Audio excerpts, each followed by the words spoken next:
Assalamualaikum, kembali lagi di Diskopi Misteri bareng saya Topan. Malam ini saya akan mencoba bercerita tentang pengalaman misteri yang saya alami dan teman-teman saya di Gunung Semeru pada tahun 2018. Mudah-mudahan kalian bisa mengambil manfaat dari cerita ini.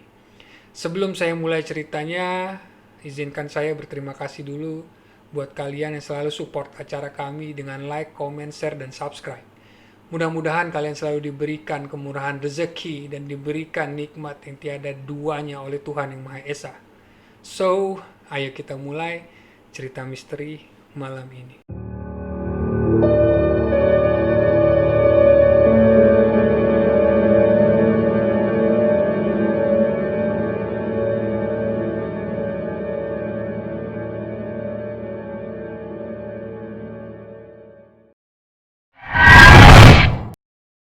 Waktu itu, kita berangkat bersembilan dari Bali.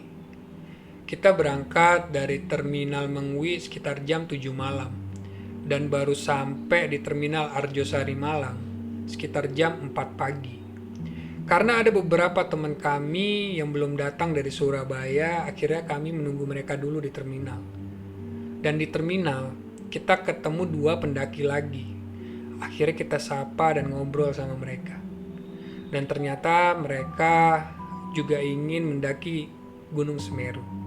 Akhirnya kita ngajakin mereka buat gabung dan mereka mengiyakan. Setelah semuanya pada ngumpul, akhirnya kita keluar terminal buat cari bemo agar bisa mengantar kita ke Pasar Tumpang. Sesampai di Pasar Tumpang, kita langsung cepat-cepat beli logistik karena Pak Man sudah menunggu kita di depan pasar. Pak Man ini adalah langganan kita yang selalu nganterin kita buat mendaki Gunung Semeru dan menjemput kita setelah pendakian. Singkat cerita, setelah kita sampai di base camp Ranupane, kita langsung daftar SIMAKSI. Bagi yang belum tahu, SIMAKSI itu adalah surat izin masuk kawasan konservasi. Setelah semua izin kelar, akhirnya kita baru berangkat sekitar jam 12 siang. Perjalanan dari pos 1 sampai Ranukumbolo kita laluin begitu lama karena kita baru sampai di Ranukumbolo sekitar jam 11 malam. Perjalanan yang begitu lama menurut saya. Karena biasanya perjalanan dari pos 1 sampai Ranukumbolo bisa ditempuh sekitar 4 jam sampai 6 jam. Singkat cerita, setelah kita sampai di Ranukumbolo, kita bangun tenda dan yang perempuan masak seadanya. Habis itu kita langsung istirahat. Keesokan harinya, setelah kita ngabisin waktu di Ranukumbolo, rencana melakukan perjalanan pagi akhirnya ngaret. Kita baru jalan sekitar jam 12 siang. Ada beberapa pos lagi yang kita lalui sebelum nyampe di tempat camp. Ada Tanjakan Cinta, Oro-Oro Ombo, ada Cemoro Kandang, dan ada satu lagi Jambangan. Baru sekitar jam 6 sore kita sampai di tempat camp terakhir sebelum puncak, Kalimati. Bagi kalian yang sudah kesini, biasanya kalian ngecamp itu di bawah pohon yang ada di jalur tengah atau di ujung jalan sebelah shelter. Tapi karena kami ingin agak sunyi dan pengen ngelihat Mahameru dari kejauhan, kita melipir agak ke kanan. Tepatnya di sebelah pohon yang diikat kain putih. Setelah semuanya kelar, akhirnya kami mutusin buat istirahat. Dan Victor memberikan instruksi agar kami bangun jam 11 malam buat summit attack. Pada waktu itu angin begitu kencang, ngebuat pohon-pohon yang ada di sekitar bergoyang begitu keras. Dan ditambah cerita mistis di Kalimati yang ngebuat bulu kuduk saya merinding. Mungkin salah satunya kalau kalian ingat cerita tentang Mawarni dan salah satu orang yang pernah gantung diri di Sumber Mani. Singkat cerita, setelah jam 12 malam, akhirnya kita mulai perjalanan. Awal perjalanan kami baik-baik aja. Tapi setelah perjalanan 1 jam, Bang Randy mengeluh sakit perut, ditambah dadanya yang begitu sesak. Akhirnya Bang Randy mutusin buat balik aja. gak sanggup buat melanjutkan perjalanan. Victor yang waktu itu ada di sana langsung menawarkan diri untuk mengantarkan Bang Randy ke tempat camp. Ya sudah, akhirnya kita ngelanjutin perjalanan tanpa Victor dan Bang Randy. Setelah itu kita sampai di Arcopodo. Saya ngeliat banyak petilasan di sana serta papan-papan nama bertuliskan orang-orang yang pernah meninggal di sana. Suasana ini ngebuat Kalimati begitu serem menurut saya. Akhirnya sekitar jam 7 pagi kita baru sampai di puncak Mahameru. Kita mengabadikan momen di sana walaupun hati kecil saya sedih. Ada beberapa teman saya yang gak bisa ikut muncak. Akhirnya sekitar jam 1 siang kita sudah berada di tenda lagi dengan badan yang begitu lelah. Gak kerasa waktu sudah jam 3 sore. Victor dan Komar yang lagi santai ngeliat gak jauh dari mereka ada perempuan yang lemah sedang dijemur oleh teman-temannya. Akhirnya karena penasaran mereka nyamperin nih orang-orang. Akhirnya Victor nanya ke teman perempuan tersebut, "Ini cewek kenapa? Kok dijemur?" Dan orang itu ngejawab, "Kayaknya masuk angin, Mas. Badannya kayak menggigil gitu terus muntah-muntah." Victor yang waktu itu kaget dengan omongannya, akhirnya ngecek ini cewek. Dan ternyata ini cewek kena hipotermia. Akhirnya Victor dengan nada keras ngejawab pertanyaan laki-laki tadi. Kalau hipotermia tuh gak boleh dijemur. Cepet ganti bajunya dan langsung kasih makan. Akhirnya Victor berinisiatif buat manggil teman-teman perempuan kita, buat nggendong ini cewek dan masukin ke tenda kita untuk ganti bajunya. Bajunya dipenuhi dengan amis muntah yang bau banget karena dari semalaman gak diganti. Akhirnya saya dan teman-teman lainnya yang cowok berinisiatif untuk membuat makanan hangat untuk si cewek ini, dan yang lainnya berada di tenda untuk menghangatkan ini perempuan. Dan Victor bertanya lagi ke teman perempuan tersebut, "Udah dikasih makan belum? Kenapa gak dikasih makan dari tadi?" Terus temennya tuh ngejawab, kalau mereka ternyata gak cuma bertiga di situ. Ada 9 orang lagi yang sudah turun, ngebawa perlengkapan makan, dan beberapa nasi dan segala macamnya dibawa sama dia karena berniat untuk langsung ke base camp dan ngasih tahu ranger di sana untuk ngejemput ini perempuan. Victor yang mendengar percakapan itu akhirnya emosi dan bilang, "Goblok. Terus kalau ini perempuan mati gimana? Kalian gak mikirin itu?"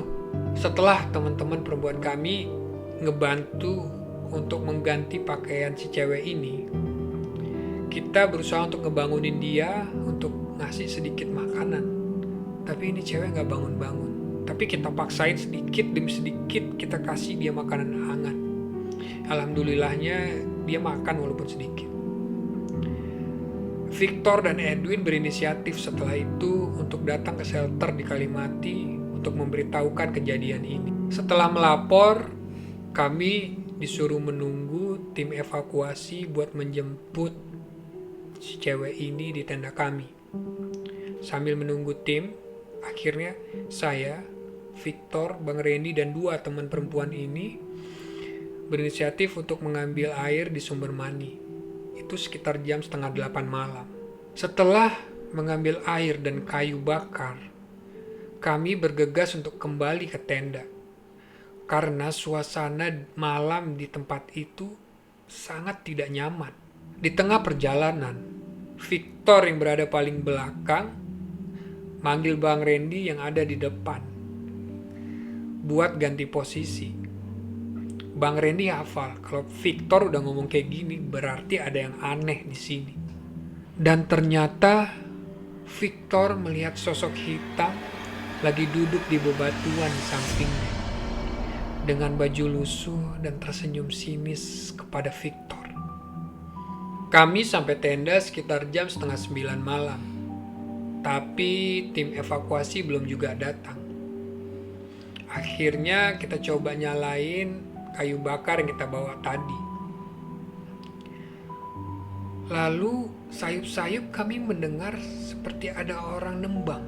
Dan ternyata suara ini berasal dari tenda teman perempuan-perempuan kami. Sontak kami yang berada di luar tenda kaget. Kami baru sadar di situ bahwa cewek ini nih nggak kena hipotermia, tapi kerasukan. Akhirnya teman-teman perempuan kami itu megangin dia dan bacain doa. Tapi perempuan ini ngelepas pegangannya dan mulai duduk dan tiba-tiba nari. Vita yang waktu itu gak sengaja ngarahin matanya keluar tenda, melihat sosok perempuan berbaju putih berada di samping pohon yang kainnya diikat, mandangin ke tenda arah wanita yang kerasukan tadi. Astagfirullah. Kenapa, Fit? Gitu tanyaku. Kayaknya ini perempuan ada ngelakuin hal yang aneh deh bang di Kalimati. Karena ada sosok perempuan yang selalu jagain dia dan ngeliatin dia dari arah sana sambil nunjuk pohon yang diikat kain putih. Vita memang sensitif dengan hal-hal yang kayak gini. Pada saat itu, perasaan yang kita rasain sangat takut. Dan kita mencoba untuk terus berdoa agar perempuan ini cepat sadar. Alhamdulillahnya gak lama dari itu, tim evakuasi datang. Dan salah satu dari tim evakuasi mengerti tentang hal-hal seperti ini. Akhirnya, sebut saja yang namanya Bima, salah satu ranger yang datang ke tenda kami, mencet jempol perempuan ini dengan membacain sesuatu lah. Akhirnya perempuan ini teriak-teriak dan akhirnya sadar. Lalu tim evakuasi menggendong cewek ini dan membawanya ke base camp untuk mendapatkan penanganan lebih lanjut. Keesokan harinya kami mulai prepare buat pulang. Sekitar jam 7 malam kita baru sampai di Ranukumbolo. Kita istirahat sebentar di sana dan akhirnya ngelanjutin perjalanan. Dari Ranukumbolo sampai ke pos 4, kami nggak ngalamin gangguan apapun. Setelah pos 4 sampai pos 3, tiba-tiba kami mencium bau seperti nangka busuk. Gak lama dari itu, tercium lagi aroma kaos kaki yang sangat bau. Komar yang berada di barisan belakang nanya ke kita, "Teman-teman, kalian mencium aroma kaos kaki bau gak sih?" Ya akhirnya kita jawab, "Iya Mar." Habis itu kita berusaha untuk jalan biasa aja dan mencoba untuk berpikir positif. Lalu sebelum pos 3, teman kami Eva ngomong ke Edwin, "Win, tasku kok berat banget ya, nggak kayak sebelumnya." Edwin terus ngejawab, "Ya udah mbak, ditahan dulu aja, sebentar lagi kita sampai pos 3, sampai sana kita istirahat." Sesampainya di pos 3, akhirnya kami istirahat. Kami bertemu beberapa pendaki yang mau naik, tapi salah satu pendaki ngedekat ke arah Victor dan berbisik. Akhirnya dari bisikan itu Victor ngeliatin ke teman-teman perempuan kami satu-satu. Dia lihat satu. Akhirnya pandangannya mengarah ke Eva. Dan benar saja, di tas Eva ada sosok yang lagi gandulin dia. Sosoknya itu hitam, mukanya nggak begitu jelas, tapi gede banget. Itulah yang ngebuat Eva ngerasa berat banget. Akhirnya Victor ngedeketin Eva. Akhirnya Victor ngomong ke Eva, "Va, mulai sekarang kamu jangan bengong. Kamu bawa kan kalung rosario kamu? Mulai sekarang kamu pegang aja itu dan terus berdoa agar kita selamat sampai tujuan." Eva yang waktu itu bingung terus nanya, "Emang kenapa Tor? Aku diganggu ya?" "Udah, nggak perlu tahu. Yang penting kamu terus berdoa ya. Akhirnya kami ngelanjutin perjalanan dan sampailah kami di Waturejeng. Di sini Eva minta berhenti lagi. Gila aja kataku, bisa makin parah kita di sini. Akhirnya kita paksain buat jalan lagi dan istirahat di pos selanjutnya aja. Di situ kita ngelewatin ada jembatan kecil yang konon katanya angker banget. Di sini banyak pendaki ngeliat sosok perempuan. Dan bener saja, gak terlalu jauh dari jembatan itu, kita ngelewatin belokan yang sedikit tajam. Waktu itu Victor dan Edwin tuh paling depan. Pas belok gitu, di kiri kita ada sosok perempuan berbaju putih nempel di tebing dengan rambutnya tuh ke bawah gitu panjang, mukanya nggak kelihatan jelas. Dia kayak gini nih, dengan rambutnya yang begitu panjang. Akhirnya Edwin dan Victor kaget di situ.